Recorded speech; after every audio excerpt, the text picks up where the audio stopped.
Durga Jewellers లో gratitude sale flat 50% of on value added offer అన్ని branches కి వర్తిస్తుంది.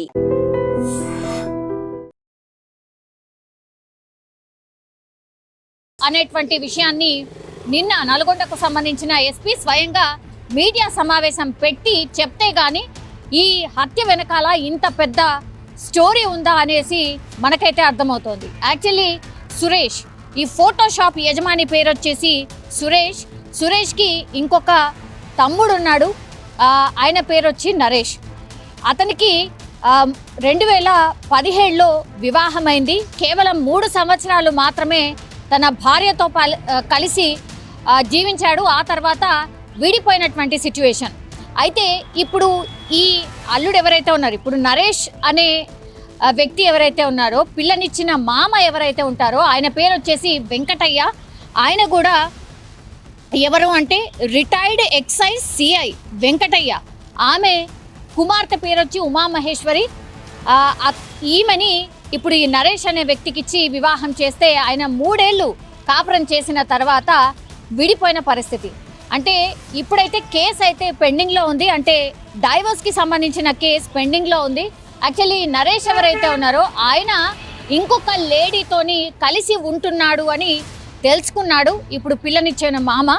అప్పుడు ఒకటే అనుకున్నాడు, ఈ ఎవరైతే సురేష్ని హత్య చేయించాడో, అంటే వాళ్ళ అన్నని హత్య చేయించాడో, ఇప్పుడు ఆ సురేష్కి కూడా ఇట్లనే ఇంకొక ఆవిడతోని వివాహేతర సంబంధం ఉండింది. సో తమ్ముడు అన్నను ఫాలో అయ్యిండు, అన్నకు కూడా వివాహేతర సంబంధం ఇంకొక ఆమెతో ఉంది కాబట్టి అతనికి కూడా ఉండాలి అనుకున్నాడు. అందుకని నా బిడ్డను పూర్తిగా అన్యాయం చేశాడు అనేటువంటి భావంలోకి వచ్చినటువంటి ఈ పిల్లనిచ్చిన మామ ఎవరైతే ఉన్నాడో వాళ్ళ అన్నని చంపాలని అనుకున్నాడు.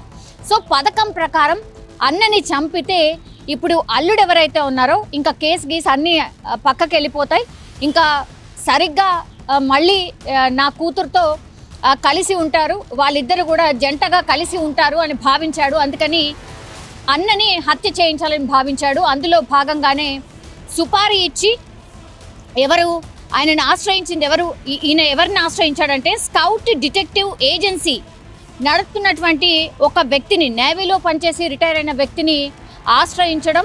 ఆ తర్వాత ఇతనికి 15 లక్షలు చెల్లిస్తాను, మీరు ఇతన్ని చంపిన తర్వాత 15 లక్షలు మీకు ఇస్తాను అన్నటువంటి మాట ఇచ్చాడు. అప్పుడు ఈ 2 లక్షలు అడ్వాన్స్గా కూడా ఇచ్చిండు నేను చెప్పినట్టుగా స్కౌట్ డిటెక్టివ్ ఏజెన్సీ నడుపుతున్నటువంటి కిరణ్ కుమార్కి. అయితే ఈ కిరణ్ కుమార్ ఒక్కరితోనే సాధ్యం కాదు కాబట్టి ఈ కిరణ్ కుమార్ ఇదంతా ఇన్సిడెంట్ అంతా తన దగ్గర బంధువు అయినటువంటి జగదీష్కి చెప్పిండు, నీకు 3 లక్షలు ఇస్తాను, పూర్తిగా ఈ డీల్లో 15 లక్షలు మనకు వస్తాయి, కేవలం అతన్ని చంపడం మాత్రమే, ఎట్లాంటి నేరం కూడా రుజువు కాదు, ఎందుకంటే మనం ఎక్కడ కూడా కనిపించము, రాత్రి వేళలో ఈ హత్య చేస్తాము, పూర్తిగా పథకం ప్రకారం చేద్దాము, మనం ఎక్కడ కూడా దొరికిపోము అన్నటువంటి మాట ఇచ్చాడు కిరణ్ కుమార్. అట్లాగే జగదీష్, వీళ్ళిద్దరు కూడా నెల పాటు పూర్తిగా ఇప్పుడు ఆ సురేష్ నడిపేటటువంటి ఈ ఫోటో స్టూడియోకి సంబంధించిన షాప్ దగ్గర రెక్కి నిర్వహించడం, సురేష్ ఎప్పుడు వస్తున్నాడు, ఎప్పుడు వెళ్తున్నాడు, ఏంటి అనేది కూడా పూర్తిగా నెల రోజులు అబ్జర్వేషన్ చేసిన తర్వాత 11వ రోజున మాటు వేసి ఆ ఫోటో స్టూడియో దగ్గరలోనే అతనికి ఏదో పనున్నట్టుగా వాళ్ళు రావడం, ఆ తర్వాత ఆయనని అదే ఫోటో స్టూడియోని చంపేయడం అయితే జరిగింది. ఇది సెన్సేషన్ క్రియేట్ అయింది. బికాజ్ ఆ కూతవేటు దూరంలోనే పోలీస్ స్టేషన్ ఉంది. సో పోలీసులు కూడా దీన్ని చాలా సీరియస్గా తీసుకున్నారు.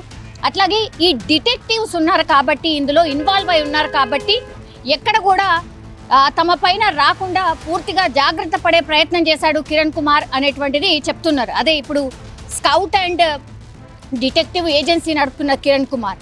అప్పుడు ఈ పూర్తిగా ఈ విషయాన్ని కనుక్కోవడానికి ఇంత సమయం అయితే పట్టింది, 5-6 రోజులు పట్టింది. యాక్చువల్లీ దీనికి రీజన్ ఏంటి, దీని వెనకాల ఎవరున్నారు, మరి ఎందుకు చంపాల్సి వచ్చింది అని అంటే, తమ్ముడి కాపురం చక్కగా దిద్దడానికి ట్రై చేయకుండా ఇప్పుడు ఈ సురేష్ అనే వ్యక్తి కూడా తమ్ముడికి వత్తాసు పలకడం, అట్లాగే అన్న తమ్ముళ్ళు ఇద్దరు కూడా వివాహేతర సంబంధాలు పెట్టుకోవడం, ఒకవేళ ఒకతన్ని చంపితే మా అల్లుడు సరిగ్గా అవుతాడు అని ఇప్పుడు పిల్లనిచ్చిన మామ భావించడం ఈ హత్యకు కారణంగా చెప్తూ ఉన్నారు. అట్లాగే ఈ ఉమామహేశ్వర్ ఎవరైతే ఉందో అంటే నరేష్కి సంబంధించిన భార్య ఎవరైతే ఉన్నారో పూర్తిగా వాళ్ళ నాన్నకు సహకరించింది. సో వీళ్ళిద్దరూ ఇన్వాల్వ్ అయి ఉన్నారు ఈ హత్యలో అని పోలీసులు అయితే తేల్చడం జరిగింది.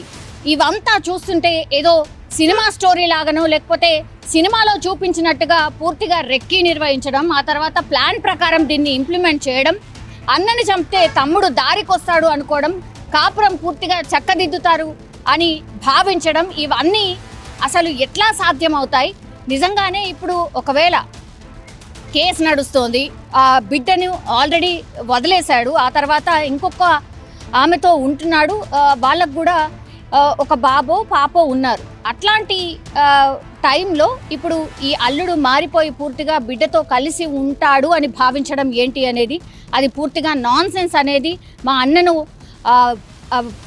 పూర్తిగా అన్యాయంగా చంపేశారు, ఆయనకు కూడా పిల్లలు ఉన్నారు, వాళ్ళు ఇప్పుడు అనాథలైపోయిన పరిస్థితి అంటూ ఇప్పుడు నరేష్ ఎవరైతే ఉన్నారో చెప్తున్నటువంటి సిచ్యువేషన్ అయితే కనిపిస్తోంది. కానీ ట్విస్ట్ల మీద ట్విస్ట్లు, అసలు ఎవరు ఊహించినట్టుగా పూర్తిగా 15 లక్షలకు ఒక ఏజెన్సీతోని మాట్లాడుకొని హత్య చేయించడం ఏంటి అనేది కూడా పూర్తిగా ఇప్పుడు నల్గొండలో ఒక కలకలం అయితే క్రియేట్ అయింది ఈ హత్య.